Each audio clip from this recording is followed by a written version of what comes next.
Hi, I'm Lizzie from Chicago. Before I tell you my story, please like and subscribe.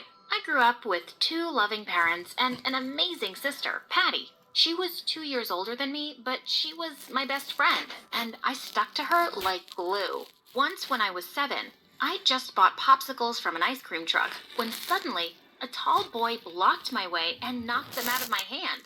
Hey, what'd you do that for, jerk? I just felt like it. What you gonna do? Go cry to your mommy? She doesn't need to, because she has me. And with that, Patty tackled the boy to the ground. She grabbed one of the dirty popsicles and rubbed it all over his face. The boy pushed her off and shouted, "Crazy psycho," before he ran away. Patty was awesome. Life was good until the 5th grade when everything changed. Patty had climbed onto the roof one day and she ended up having a terrible fall. My parents rushed her to the hospital, but a few hours later, we found out that she'd gone into a coma. We were completely devastated. I missed Patty like crazy. And to make things worse, my parents became super protective about me from that moment. Every time I got the slightest injury, Mom freaked out. "Oh my God, my baby! She's bleeding!" "Mom, it's just a paper cut. I'm fine." But Mom rushed me off to the clinic like I'd cut my hand off. Even the doctors there were soon sick of her. And things kept getting crazier. Once when I was 14, I had to beg my parents to let me go on a school trip to an amusement park. They finally agreed, and I was so excited. But just as I was climbing onto the roller coaster, my teacher came flying and pulled me away. "Oh no. Your parents made me sign an agreement that I wouldn't let you go on any ride." What? I just sat on the bench like a moron the whole day, while everyone else had crazy fun. This was so unfair, and I was so mad when I got home. "Guys, you have to stop. You're sucking all the fun out of my life." "We're only looking out for you. Why don't you understand?" "I do understand. Mom, Dad, I really miss Patty too, and I wish she'd never been hurt, but you can't always stop bad things from happening." "Well, we're sure as heck gonna try." Ugh, they were impossible. A friend had a slumber party at her place one night, and I knew my parents would never let me stay over. So once they were asleep, I climbed out the window. I'd be back before they woke up. I was having an amazing time with my friends when suddenly we heard loud screams from downstairs, and to my horror, I saw my mom attacking Lizzie's mom and yelling, "Where's my daughter? I know you're holding her here. I can track her phone location. Tell me, right now." Oh my God! Mom, are you insane? I can't take this anymore. Just then, Dad came running in, looking pale as a ghost. I just got a phone call from the hospital. Patty is awake." We forgot everything and rushed to the hospital, and we found Patty sitting up in bed, smiling at us. It was unbelievable. Luckily, Patty's head injury hadn't affected her memory, but it took her a month of physical therapy just to be able to walk again. When she finally came home, we had her room all newly decorated for her, and I hugged her tight. "Patty, I missed you so much."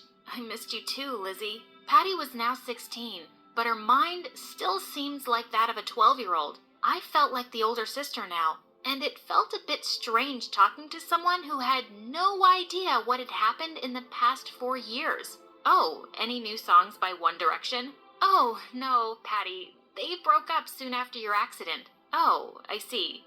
How about we make a YouTube video of how to make slime?" No one really does that anymore." She looked a bit bummed out, so I introduced her to other things I knew she'd love. There's TikTok, My Story Animated, and now everybody goes in pajamas everywhere. Patty looked fascinated, and we stayed up all night while I got her up to speed. A few weeks later, Patty started school again, but she had to go back to 7th grade, while I was already in 9th grade. I could tell she was struggling with studies, so I would help her out during breaks in school. One day, I found Dad standing in the driveway next to his car, which had a large dent on the side and the headlights were smashed. "What happened to your car, Dad?" "Oh, you're asking me? Well, let me remind you. You took my car out last night, hid it somewhere, and brought it back like this." "What? Are you crazy? I didn't do that." "The neighbors said they saw you driving off with it last night, so stop lying. I can't believe you'd be such a reckless maniac. No pocket money for 3 months, and I'm never allowing you to drive. I didn't do it, I swear. Dad just walked off into the house without hearing another word. The only thing that cheered me up was I was meeting my boyfriend Jonathan later that evening. We'd been going out for a month, and of course, I hadn't told my parents. That evening, while they were busy watching TV with Patty, I slipped out quietly and waited for Jonathan at our meeting spot. But when he didn't turn up after half an hour, I called him. What do you want? Where are you? I'm waiting for you at our spot. Oh, do you have amnesia now? You broke up with me over text yesterday, remember? And with that, he hung up. What the heck was he talking about? When I looked at the messages I'd sent, I was shocked. Jonathan, what was between us was nice, but I'm kind of bored of you now, so let's call it quits. Okay, thanks, bye. Gosh, was I losing my mind? I didn't remember sending this message. Oh, this seems like something Mom would do. I ran home to confront her.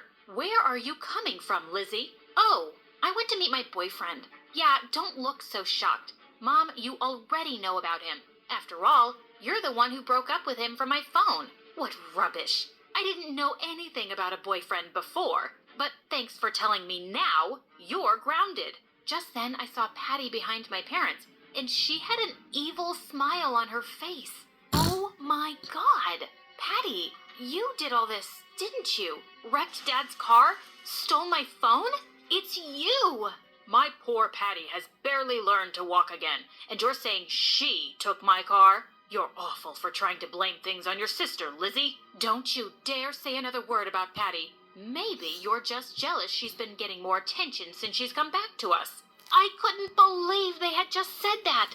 I stormed off to my room and slammed the door shut. She completely denied it when I confronted her, saying I was crazy and paranoid. But she kept messing with me, putting salt instead of sugar in my coffee, breaking my things, cutting up my clothes. I never knew what she'd do next. But I was in for a major shock when I saw her kissing someone in the school corridor the next day. My ex-boyfriend, Jonathan.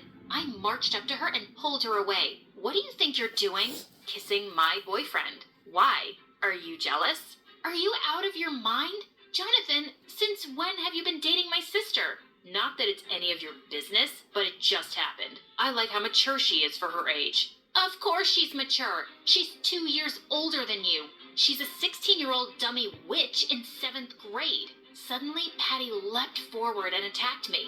I pushed her off me and her head hit the wall. Oh my God, Patty, are you okay? Oh, my head. I feel dizzy. As Jonathan quickly carried her away to the school nurse, she turned around and grinned at me. And all hell broke loose when the principal called my parents to take Patty home, and they found out I'd pushed her. Mom, Dad, I didn't mean to. She attacked me first, and she's fine. I'm telling you, she's lying. That's enough. I can't believe you'd hurt your sister after everything she's been through. After everything we've been through. I don't know what we'll do with you, Lizzie. We can't even trust you to be around her anymore. My parents left, and I looked back at Patty lying in bed, smiling at me like a witch. I no longer recognized her as the sister I dearly loved. It's better for you to give up and understand that I'm in control here. No matter what you say or do, no one will believe you. Patty was right. I decided I had no choice now but to just leave. I packed a bag, took my savings, and ran from home that night. I crashed at a friend's place, but the next day she said if I was staying any longer, I had to go sleep in the garage. But why? You have plenty of rooms. Yes, but I was just talking to Patty, and she said you have a fungus on your feet, and it's contagious. What? Why are you talking to Patty? We're really good friends, actually. She's pretty cool. She's a big fat liar. I'll just show you my feet. But she just shrieked and ran out of the room. Ugh. I packed my stuff and left angrily. I moved on to stay with another friend, but it turned out she was also friends with Patty. And that's how I went from friend to friend, only to realize that Patty knew everyone I knew in the city. So I decided I would just travel out of town. I bought a one-way ticket and got on the bus. I was so tired from the last few days that I just fell asleep, God knows for how many hours. Finally, the bus conductor woke me up, and I sat up in a panic. Where am I? You actually just came to Chicago. What? Did I just make a complete detour to the same place? I'd failed to even run away from this stupid city. When I got off the bus, I started walking around in the pouring rain when suddenly I spotted Patty standing on the other side of the road, just as shocked to see me. Why are you still in Chicago? I thought I made you leave. My life is none of your business, so stay away from me. She started walking over to me, yelling, "Making your life miserable is my business, because you stole my life, and I don't have an ounce of guilt." What? What are you talking about? You really don't remember? That day 4 years ago when our parents were away and we were playing, and you threw the ball on the roof. You started climbing up to get it, and I told you to stop. But you didn't listen to me, so I climbed after you. And that's when I fell. I started to cry hard. Maybe the shock of Patty's fall had made me forget all these details, but now I remembered. Patty, I was just a kid. I didn't mean for you to fall. Patty looked even angrier as she walked closer. I don't care what you meant. Because of you, I lost 4 years of my life. And during this time, you grew and studied and made friends and a boyfriend. And what about me? I just can't seem to catch up, and I just want you to go away. As Patty screamed, I suddenly saw a bus was traveling fast in her direction. Patty, watch out! Without another thought, I ran towards her and pushed her to the sidewalk. My head hit the pavement, and I lost consciousness. When I woke up, I saw that I was in the hospital. My parents hugged me tight and said I'd woken up after 2 days. We're so sorry we didn't believe you and caused you so much pain, honey. Turns out after my accident, Patty broke down in front of my parents and confessed everything she'd done. Together, they decided to get her psychiatric treatment to help her get better. Just then they left the room and Patty walked in. I'm so glad you're okay, Lizzie. All this time I've been blaming you and hating you for an accident, and you risked your life to save me. How could I have been so horrible? Please say you'll forgive me. Of course I forgive you. You've always been the person I love the most in the world. I would do anything for you. I'm so sorry for what you lost, and you're back with us now. You can have anything and do anything you want, Patty. And I will always be by your side.